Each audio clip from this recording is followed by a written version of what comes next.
నేపాల్లో social media ban అయిందన్న విషయం మనకు అందరికీ తెలిసింది. దాని తర్వాత అక్కడ నేపాల్లో ఎంత అయితే 15 to 30 years లోపల ఉన్న యూత్ మొత్తం వచ్చి ప్రొటెస్ట్ స్టార్ట్ చేశారు రోడ్ల మీద. అక్కడ యూత్ ఏమంటుందంటే గవర్నమెంట్ మమ్మల్ని తొక్కాలని చూస్తుంది.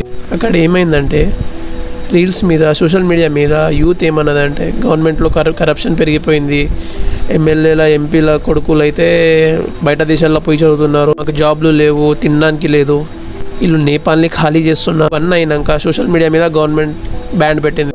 దీని తర్వాత లక్షల మంది ప్రొటెస్ట్ మీద దిగారు. పోలీసు వాళ్ళు షూటింగ్ కూడా చేశారు. దాంట్లో 30 మంది దాకా మృతి చెందారు, 100 మంది గాయపడ్డట్టు రిపోర్ట్స్ వస్తున్నాయి. ఇప్పటికైతే రిపోర్ట్లలో సోషల్ మీడియా మీద పెట్టిన బ్యాన్ తీసేసినట్టు వస్తుంది, కానీ ప్రజల కోపం తగ్గలేదు. ఇప్పటికీ చాలామంది మంత్రులు తన పదవులను రిజైన్ చేశారు.